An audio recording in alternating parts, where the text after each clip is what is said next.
네, 쌀값이 하락하면서 햅쌀 수확을 앞둔 농가의 걱정이 커지고 있습니다. 정부는 25일 쌀값 대책을 발표할 예정이고 국회도 정부의 대책을 살핀 후에 다음 날인 26일 양곡관리법 개정안을 상정해 논의하겠다는 방침인데요. 쌀값 안정화 대책은 무엇일지 서진교 대외경제정책연구원 선임연구위원과 함께 얘기 나눠보도록 하겠습니다. 안녕하십니까? 네, 안녕하세요. 네. 보통 이제 10월 지나면 잘 익은 벼를 수확해야 하는데 지금 농민들이 벼를 갈아엎고 있습니다. 뭐 인건비나 기름값, 비료값 다 오르는데 쌀값만 너무 많이 떨어지다 보니까 오죽하면 벼를 갈아엎겠냐 이런 입장인데 지금 얼마나 하락한 겁니까? 작년 이맘때에 산지 쌀 가격이 20kg 기준으로 해서 네. 약간 54,200원 정도였습니다. 그런데 이제 올해 같은 기간이죠. 지난주에 산지 쌀 가격이 41,000원을 밑돌았습니다. 그러니까 대략 작년과 비교해 보면 14,000원 가까이 급락한 경우인데요. 퍼센트지로 보면 25% 가까이 급락한 결과입니다. 말씀하신 것처럼 다른 모든 물가, 특히 이제 농업 투입재 가격은 올라갔는데 쌀 가격만 이렇게 떨어지니까 특히 이제 쌀 재배 농가들이 근심이 커지고 있습니다. 이게 보통 추석을 전후로 조금 일찍 출하되는 쌀을 조생종 햅쌀이라고 하잖아요. 이게 네. 조생종 햅쌀이 공급량이 적기 때문에 공급량이 적으면 가격이 다소 높게 책정이 되는데 이 조생종 햅쌀도 지금 하락세가 계속되고 있는 건가요? 예, 맞습니다. 보통 이제 조생종은 이제 추석을 겨냥해서 또 추석에 그 차례를 올려야 되니까 네네. 햅쌀에 대한 수요가 늘어납니다. 그래서 보통 예년에 보면은 이제 조생종 쌀이 출하가 되면은 조생종 가격은 늘 한 구곡에 비해서 한 10% 이상 높았죠. 근데 올해는 이제 추석이 좀 이른 것도 있지만 추석 전에 반짝 조금 올랐다가 그 이후에는 계속해서 떨어져 가지고 지금 햅쌀인데도 구곡쌀과 거의 가격이 같아졌습니다. 거의 뭐 작년과 비교해 보면 약 20% 이상 떨어진 그 수준인데요. 이러한 원인은 아무래도 작년도에 쌀 생산량이 수요보다 많아가지고 과잉이죠. 그래서 그 물량이 재고가 계속해서 누중돼 왔기 때문에 그로 인한 여파가 그 조생종 쌀에도 영향을 주고 있지 않느냐.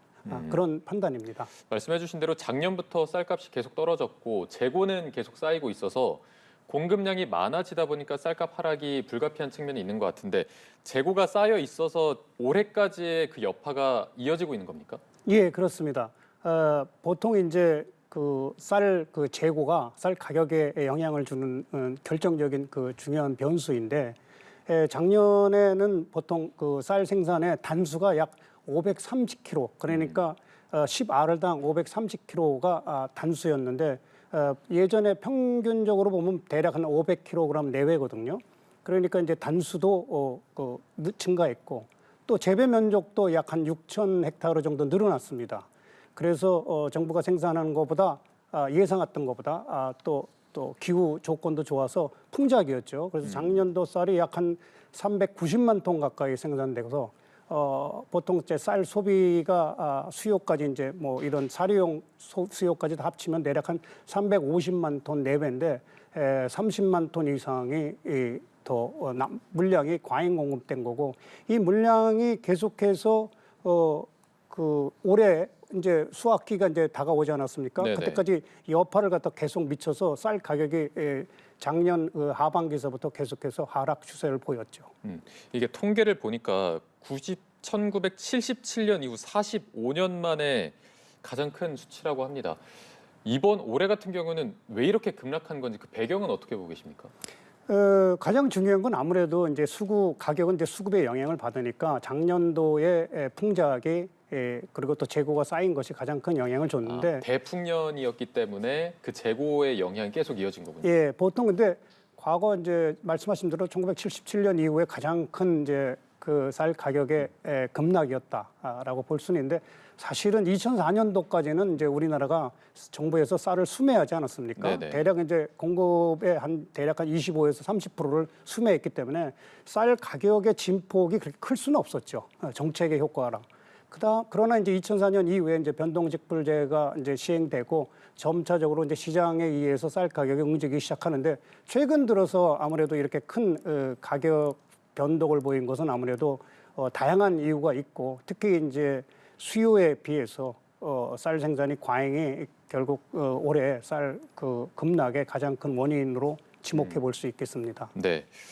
이제 위원장님의 말씀을 들어봤을 때 시장 격리가 지금 제대로 되지 않고 있다라고 말씀을 해주셨습니다.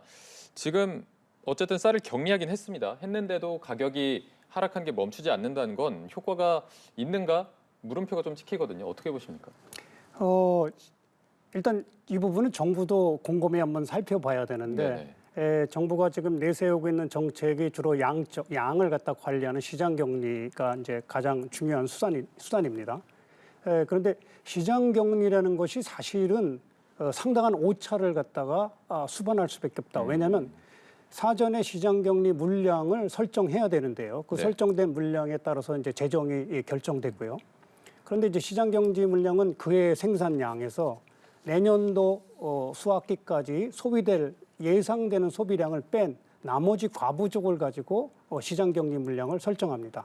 그런데 아시다시피 농업이라는 게 기후의 영향을 많이 받아서 생산량도 예상은 하지만 오차가 늘 발생하게 마련이고 또 예상 소비량도 사실은 어느 해는 거의 그 쌀 소비가 거의 변동이 없다가 또 어느 해는 한 5% 가까이 또 줄기도 하고요. 약간의 변동이 있기 때문에 그냥 평년적으로 매년 쌀 감소량을 갖다가 계산해서 대략 예상을 합니다. 그러니까 이제 그 자체에 벌써 통계상에 오류가 날 수밖에 없기 때문에 근데 이런 게 이제 간단한 얼마 안 되는 이제 신뢰 구간 안에서의 오류이긴 하지만 그 양을 갖다 환산해 보면 대략 연으로 따지면 작게는 한 17만 톤, 또 많게는 뭐 40만 톤까지의 오차가 있습니다. 그러니까 정부가 올해도 예상되는 한 27만 톤 정도 시장 격리를 하면 되겠다고 생각했지만 실제로는 그보다 훨씬 더 많은 물량의 시장 격리가 필요했죠. 그 10만 톤 하도 또 여전히 그 가격이 계속 떨어졌고 물론 시기의 문제도 있겠지만 저는 정부가 지금 쌀 가격을 갖다 안정화시키는 정책으로 수요 수단으로 삼고 있는 시장 격리만 갖고는 그 자체의 한계가 있을 수밖에 없다라는 것이 이제 지금까지 이제 알려진 하나의 사실이고 또 과거에 정부가 시장 격리만 갖고 움직이다가 너무 많은 물량을 또 이렇게 시장 격리해가지고 우리 가격이 급등한 적도 있었습니다. 그리고 반대로 지금과 같이 적정한 시장 격리 물량을 예상하지 못해가지고 우리 가격이 급락한 경우도 있었고요. 그래서 앞서 위원장님도 말씀하셨지만 시장 격리만 갖고는 쌀값 안정하기는 좀 어렵다. 그래서 말씀하신 것처럼 어떤 그 가격 자체를 갖다가 경영 안정화를 위한 어떤 그 변동 가격 그 직불제를 다시 재도입하는 걸 생각해 본다든지 또는 이제 수확기의 가격 안정을 위해서는 특히 정부가 또 다양한 형태의 쌀 관련 정보를 갖다가 시장에 전파해서 시장의 참여자들이 향후에 정확한 그 가격 예측을 할 수 있는 그런 또 유통업자를 위한 그 대책도 필요하다고 봅니다. 그러니까 단순히 시장 격리만 갖고는 쌀 가격 안정시키기에는 한계가 있을 수밖에 없다. 이 시장 격리라는 게 오차를 수반할 수밖에 없기 때문에 자체의 한계가 있고 이 시장 격리 플러스 알파로 여러 가지 조치가 있어야 된다 말씀해 주셨습니다. 지금 뭐 정부에서도 뭐 더 많이 시장 격리하는 방안도 나오고 있고 이제 국회에서도 관련 이제 개정안이 통과가 됐습니다. 하지만 이 시장 격리 자체로는 말씀하신 대로 부족하기 때문에 쌀 소비 같은 거를 더 좀 촉진시켜야 하는 근본적인 방안으로 가야 되는 거 아니냐 이런 의견도 있습니다. 여기에 대해서는 어떻게 보십니까? 쌀 소비도 그러니까 기본적으로 이제 쌀이 이제 시장 격리를 갖다 어떤 의무적으로 만들 경우에 자칫 그 수준이 양이 얼마냐에 따라서 가격을 갖다 급등시킬 그런 우려도 있고 그에 따라서 이제 아까 말씀하신 재정 문제도 있긴 한데 근본적으로 이제 과부족 그러니까 생산이 소비보다 많이 되는 것이 문제죠. 이제 그렇기 때문에 지금 말씀하신 것처럼 소비도 쌀 소비를 갖다 늘리기 위한 하나의 대책도 하나의 방법이 될 수 있겠지만 정부가 얘기하는 특히 그 밀가루를 대체하는 이제 그 밀가루 대체용 쌀을 갖다가 이제 특히 이제 기술적으로 개발해서 쌀 대체용품으로 사용하고 다양한 형태의 어떤 대체 작물을 갖다 개발하는 것도 생각하고 있는데 그건 아무래도 이제 수요를 갖다가 좀 이렇게 늘려준다는 의미에서 보면은 이제 일부분 효과는 가질 수 있겠습니다. 하지만 전체적으로 보면 결국 이제 쌀 가공품을 갖다가 굉장히 많이 그러니까 밀 가공품을 갖다 쌀 가공품으로 바꾼다는 건데 최종적인 수요자는 소비자 아니겠습니까? 네네. 그러니까 소비자의 입맛에 맞는 것이 결국은 그 정책의 효과를 결정하는 거기 때문에 생산, 공급 사이드에서 다양한 형태의 대체제 개발하는 것도 중요하지만 결국은 그것이 수요자가 찾게 만들어주는 그 수요자의 입맛과 수요자의 수요를 충분히 반영하고 있느냐에 따라서 정책의 효과가 아마 더 정확하게 나타나지 않을까 생각합니다. 저희가 아까 화상 연결해서 이제 위원장님의 말씀을 들어봤지만 이제 농민들의 요구가 밥 한 공기당 현재 한 203원 정도가 농민들한테 돌아가는데 요거를 한 300원 정도까지는 돌아가게 해야 어느 정도 서로 윈윈이 된다.